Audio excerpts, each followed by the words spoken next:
Boom, shake the room. Hey, Taylorians. Welcome to another week of TGC podcast brought to you by Center for Future Learning. I'm Naveen Raman, a life skills facilitator, and each week we bring you an inspiring person and message to help you discover the need for graduate capabilities to be a winner in the workplace. To drop these value bombs, we have brought Mr. Daniel Arif into our virtual studio. Daniel is Managing Director of Terra, Tropika Agriculture and QQ Green Fingers, where both companies provide advisory and consultancy services on farm planning, development, and maintenance. Daniel graduated from Penn State University with a major in biotechnology. He is an avid traveler and is also an amazing networker. We will be talking about various skills and capabilities that helped him to succeed in this niche industry. Today's theme is TGC 8 Global Perspective, and Daniel will also be sharing on how networking across individuals from different cultures globally has helped him to grow his business. So stay tuned and get inspired. I am excited and thrilled to have Mr. Daniel Arif, Managing Director of Terra Tropika Agriculture, who's also a good friend of mine who went to the US to major in biotechnology, here today for our TGC podcast series. Welcome to our podcast. How are you doing, Mr. Daniel? Hi, Mr. Naveen. Long time no see. Yes, I'm doing very good. How about yourself?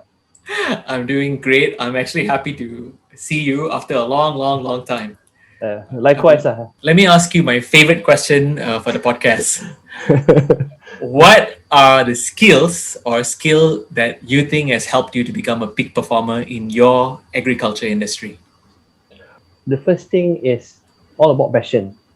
Before I become, the boss and also the coolie for my own company, I was in government for a few years, and then I was in the construction industry with my family. So we run a family business.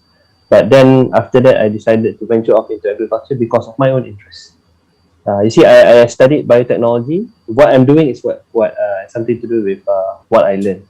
So what drives me, because first thing is passion. So passion only gets you to the front door. Okay, but for you to enter and actually make it a sustainable business or enterprise, it's also about knowing the people. Agriculture is in Malaysia is actually a quite a very small industry. There's always that less than 6 degrees of separation between you and a fertilizer supplier, another consultant, a fellow farmer. So the most important thing is also to actually develop and also build your network. So those two things. Amazing stuff. With that in mind, you mentioned about passion and you mentioned about doing something that's in line with what you learned, right? So let me ask you, what is one of the most important skill or capability that you developed from University of Pennsylvania? Just tracking back, I studied biotechnology. That's my undergraduate degree from Pennsylvania State University. And I also took 2 minors, one in microbiology and another one in psychology. So this is a bit different kind of field.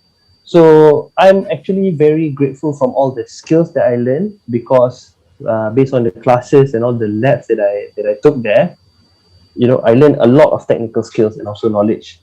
But it's not so much what you directly learn in the class or lab, but it's actually how you apply them in the real world. For example, I took a class in plant tissue culture. So where you learn how to propagate plants or seedlings using biotechnology. So for me, when I'm in the business, I actually meet people or companies or labs that actually do it. So it's something very familiar to me, and it's something that when I, for example, want to buy seedlings from them, I actually can ask them those technical details because I'm already familiar with it. So it's not necessarily something that when you study something, you directly apply to it. I mean, if you are interested in that sort of technical field, then go ahead, no problem. So if you want to be a lab technician who does the plant tissue culture, then it's fine. But knowledge not only comes through that. So if you're in the same industry but just a little bit different field, then this knowledge can be applied to what you learn and how you interact with people in the same industry. And another thing is, don't be shy when you want to learn another field. As I mentioned just now, I took a minor in psychology, which is totally different than biotechnology, because in biotechnology we learn very very technical things like immunology, viruses, biochemistry, molecular biology. But I I had this innate desire to actually try and learn new stuff, because when I take classes in psychology, about 5 to 6 of them, uh, I'm being exposed to a different way of thinking. So it's very important, because when you are exposed to a different way of thinking, then you can approach and solve a problem differently in two ways. That's amazing because at Taylor's, we have, as part of Taylor's curriculum framework, we allow students to actually mix and match, very similar to what Okay. you've done, to take some major and minor across different faculties. And I think this is where they will actually see the value in it, like how you Right. mentioned about psychology. Now, if you were given the chance to go back to Penn State, what is one thing that you would actually want to learn or you would have learned in terms of skills or capabilities? Well, thinking back, I think when I started running my own, my own enterprise, my own business, uh, I think it's something that I should have learned more on, like, entrepreneurial skills, because I graduated in 2011. But if I'm not mistaken, I think, like, nowadays in colleges and universities, there are classes or syllabuses on business and entrepreneurial skills. So it's something that I would actually would have taken up back then when I studied, because at least just a bit of a teaser in the ins and outs of running a business. Because when I'm doing this, I have a small my business is small, so total including me there's like four of us, four Mhm. workers. So there are some things that I do on my own when it comes to, like, marketing, accounts, finance, admin, and HR. So these things, if I would have learned sooner, then it would have helped me much more in running my own business smoothly. Taylorians, if you're listening to Daniel, you might actually want to put yourself out there and learn these skills while you're in university. Then Yeah, you have a and I add, like, it's not wrong for you to just learn. So at least how businesses run. But at the end of the day, if you feel that you're not up to it, then it's fine. But at least you have that exposure or knowledge to how things run. and how is technology affecting the agriculture industry and how a biotech major right can actually prepare themselves to enter this agriculture industry and work along with this technology development. So I'm an agriculture consultant that deals mainly with durians and coconuts right now, because those are the two hot crops. I think, as all Malaysians know. So when when you talk about agriculture, it is still something that is traditional, in the way that at the end of the day, it's how you develop your farm or your plants based on the soil that you are given with. But at the same time, there are a lot of technologies that is coming into play.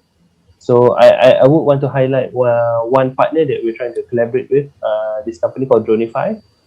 So this company actually does drone. So what they do is they do mapping Mm-hmm. for your farm, and they can also do geotagging.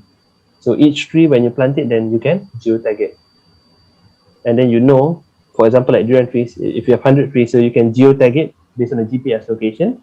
And then from there, you can actually track the performance of the tree in terms of its growth, and when it's mature, like how many fruits that they produce every season or every year. That's amazing. I think I was just watching a video a while ago where they were trying to replant trees by using drone. They actually drop all the seeds, in Correct. it. So certain kind of crop, for example, like paddy and all, like, it can be done through drone now. Amazing. Wow. Yeah.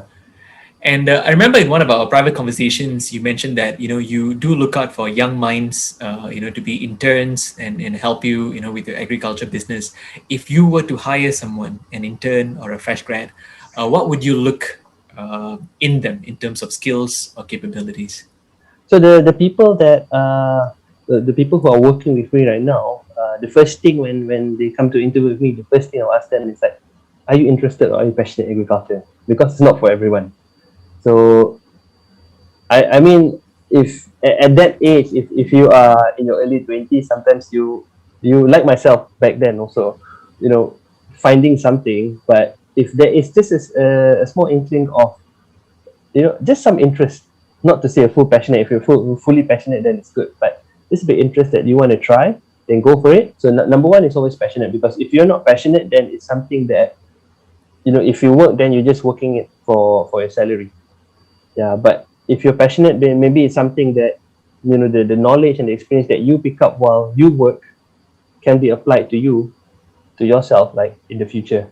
Another thing is always humility, always be humble, and always ask questions, because in agriculture it's always a lifelong learning process. I know stuff, but at the end of the day, if I meet someone who is a durian farmer for 20 over years, he has much more experience than me. So agriculture is always a lifelong learning, and even for that farmer as well, if he's already like 60, 70 years old, he still wants to learn from his fellow friends, or from, again, new technology and advances in agriculture. So it's okay. It's like, always be humble, and always, ask questions, even if it's like stupid questions. Like there's no such thing as a stupid question, right? There are no silly Yeah. questions, right? Nice.